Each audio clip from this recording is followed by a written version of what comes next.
Hello, this is our as yet unnamed broadcast that we thought would be a nice idea to do about history and games in history. I am Jon Hodgson, and I am the owner and main hat wearer at Handiwork Games. We're based in Falkirk in Scotland, and we produce quite a lot of tabletop role playing games that have history as a big influence or a big cue. And through that, and also from prior friendship, of course, I have fallen in with Malcolm Craig. Could you introduce yourself, Malcolm? Yep, I'm Malcolm Craig. I worked on several independent role-playing games back in the early 2000 to mid-2000s to late 2000s, but I am now a professional historian. I work at Liverpool John Moores University, where I am a senior lecturer in American history, but my current research project actually has taken me circling back round from the history of the nuclear age and the Cold War to looking at role-playing games in a Cold War context, particularly post-apocalyptic games. So that's my current research is actually very connected to games and the history of games.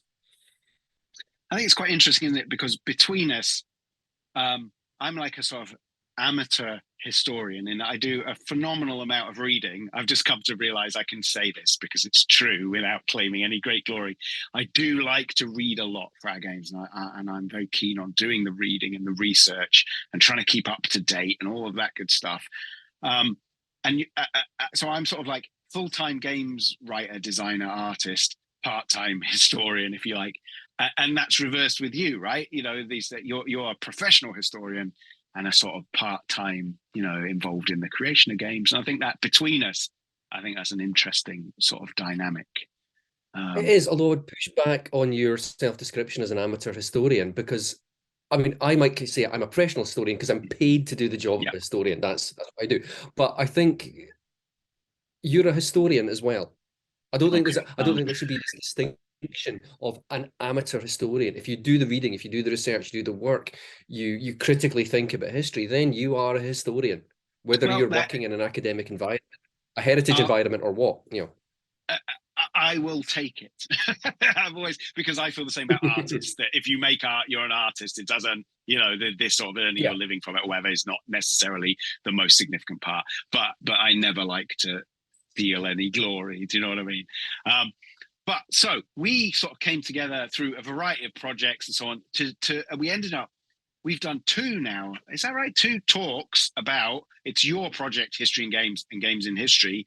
And we thought, wouldn't it be nice to actually, instead of only doing this at events like we've done at UK Games Expo, where else did we do it? At John Moores University. At John Moores University, yeah. That's right. It'd be good if I could remember things. Wouldn't it be nice to maybe parcel some of that out into videos that everyone can see? It worked. I think it's worked well at the events. I think we have a style where it's quite rambly and it's quite anecdotal and it finds its own path through the time we have. But I think that's a strength to it. That's exactly what my lectures are like anyway. Yeah, it's just a day at work for you. Yeah. And I think between us we have some interesting things to say. And I think games, the kind of games that we're both involved in have often taken cues from history. And I know, so you're actually doing quite a formal project about this now. Can you tell us a bit about that before I ramble about it inaccurately? Yeah, no, that's fine. So my academic background, when I was doing my master's and my doctorate, were both very heavily involved with the nuclear age. Where I'm particularly interested. Well, I was particularly interested, certainly for my doctoral studies onwards, on the role of nuclear proliferation in history, the spread of nuclear weapons around the world, with a particular focus on South Asia and the Middle East, however you define Middle East, which is a problematic term in and of itself.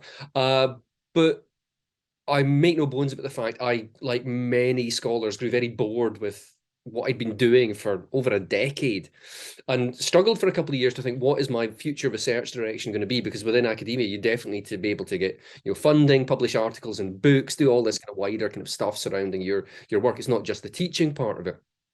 And It struck me one day that talking to a good friend and colleague, Jon Hogg, at the University of Liverpool. John is one of the leading lights of studying the history of nuclear culture. So how the nuclear has influenced our kind of cultural and social understandings of the world. And I suddenly started thinking, hang on, loads of people have written about books, comics, movies, novels, TV, and everything about how they impacted people's ideas of the nuclear age. No one's looked at role-playing games. And I know a bit about that. So my project is actually to look at how post-apocalyptic role-playing games from the 70s and 80s, so starting with Gamma World, Aftermath, Twilight 2000, Paranoia as well, and looking at how they interpreted the threat of nuclear apocalypse, the logical outcome of the Cold War nuclear standoff, and how those games were interpreted and how we can understand them as cultural products of the nuclear age. So that's a very kind of like concise version, but I'm working towards I'm working on an article for a journal at the moment, but I'd really like to have this be in book form and kind of discussing with various academic presses about how to bring that to fruition. So yeah, that's a nutshell of the project. I think it's really interesting how when you mentioned those games from sort of almost the beginning times, if you like, or the first blossoming of tabletop role-playing games, all of those games, to someone who knows a bit about them, like myself, bring a smile to your face. They're of a very, and I think that's significant, they're of a very particular kind. And yeah, absolutely worthy of study. I think we're quite quick to be a bit too demure in role-playing games that perhaps they're not part of culture, if you like. They're such outsider things, or they were, but that's significant in itself. I think there's been a sea change in the academic kind of appreciation of games. I mean, game studies in the broader sense is now a really significant and well accepted and respected field. And game history has really, I mean, it's seen a blossoming within the past decade. I mean, there wasn't much academic work done on it. I mean, one of the earliest studies of role-playing games is Gary Allen Fine's book, Shared Fantasy from 1983, which is Fine as a sociologist. But there wasn't a huge amount of follow-up. And he was really, I mean, because of the nature of the era, he was focusing on D&D. But over the past decade, like, for example, MIT Press have a great series called Game Histories.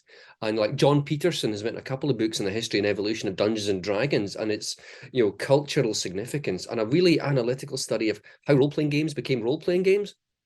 Because role-playing the main thing in the 70s, it evolves into this thing. So his book, The Elusive Shift, is really good study of how role-playing became role-playing. So within academia, certainly game studies and game history are far more accepted as legitimate fields of study, as they should be.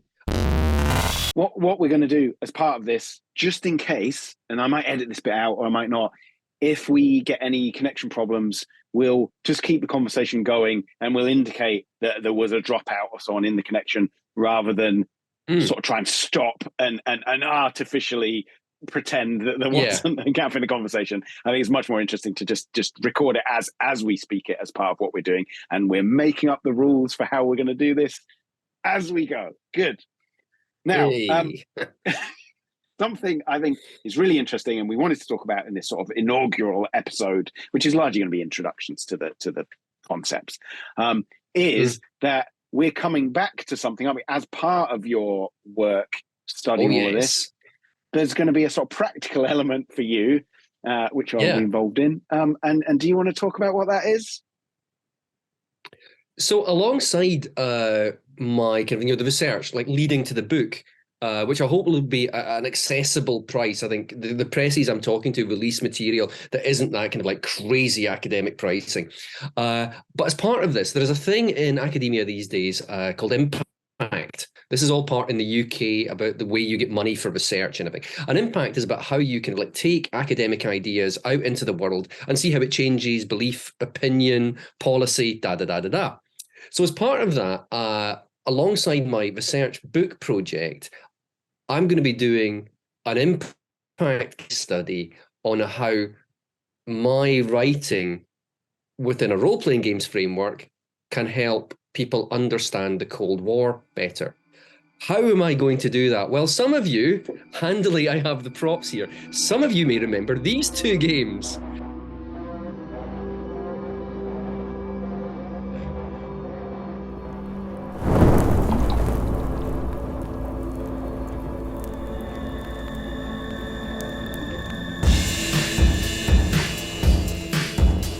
Cold City from 2006 and Hot War from 2008. Some of you may remember them very fondly. I certainly do. They're amongst the favourite things I've ever worked on. I mean, it's hard. A-State, Cold City, Hot War, I love them all. With Handiwork Games, John and Paul, crucially importantly, we are going to be working on new, reimagined editions of Cold City and Hot War over the next couple of years. And I think these new reimagined versions of them are going to really benefit from. I now have nearly 2 decades more of experience as an academic working on the Cold War. So I think I can bring a lot more nuance and subtlety and understanding to these 2 games rooted in Cold War history, and use them to help impart a better sense of what this period was, what it meant to people, and what we should take from it. I find that's incredibly exciting to have working on games as part of an academic project.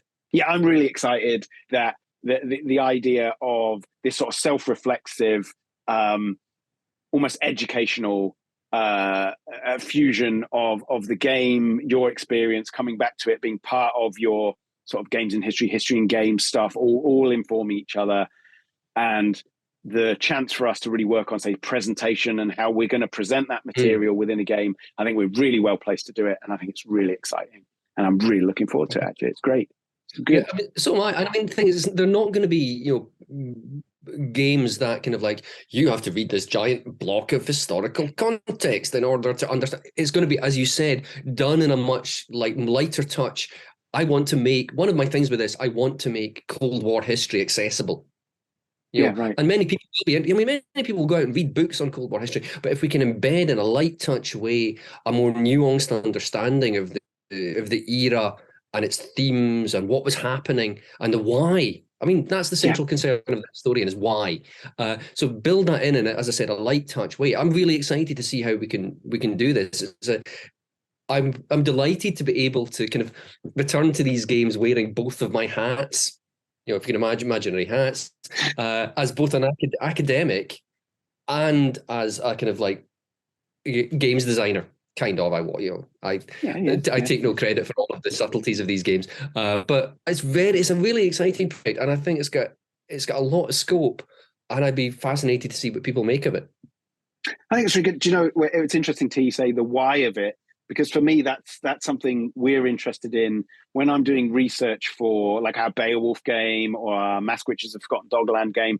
I think trying to think your way into the way a character might think is a basic of sort of role-playing games. And then doing that informed by historical study, I think is really, really interesting. And a goal we've always had is that we will do the reading, so you don't have to. We'll present a way into this as, that's fun and a game and cool, and you can bring your own level of investment in how much research you want to do or not do. You might just want to read the book itself. You might not want to do any reading outside of that. And I'm always at great pains to express this in case it appears too dry. It's not about that at all. It's about the real excitement about how people thought and why they thought things. And that's me coming to the point finally, why people thought things they thought and why they took actions they did. I think is a sort of commonality for role-playing games and the study of history, he says boldly, assuming this is something about the study of history. But you know what I'm saying? I think there's rich soil there. It's really interesting. Yeah. So I mean, why is crucially important. I mean, anyone can say what happened, but understanding why it happened and all the kind of contingencies and complexities of history, that's where the excitement is. That's where the real meat of it is. That's what historians, whether you are working in academia or you are not an academic historian, if you're a historian, that's where the excitement lies, is the finding out why things happened the way they did. I'm really excited about the idea of exploring the way you might explore a location in a typical role-playing game. You could apply some of that logic to exploring the history of the era you're playing in. And certainly we are already doing that without knowing, without it being a stated aim of some of our games already. So I just think this is great. I think this is really exciting. Cool. I think at this point we should sort of cut to some sort of animated reveal of Hot City and Cold War, Hot City, Hot War. It's all right. That'll be edited out. You'll get the names of the games right one day, John. One day, yeah. One of these days. I can't do it. No, this bit won't be in. But I think, do you know what? I think we're good for time. I think that's a really nice. I think we should call it there. So I'm going to edit this bit out, but we'll cut back in to go. Yeah. So all really very exciting. Thank you very much for watching. It is. I mean, genuinely, I've discussed this with my colleagues at the university. They're very excited about this as a project, something that brings something new to the table. I'm not sure anyone has in the UK has ever done an impact case study to do with publishing role-playing games.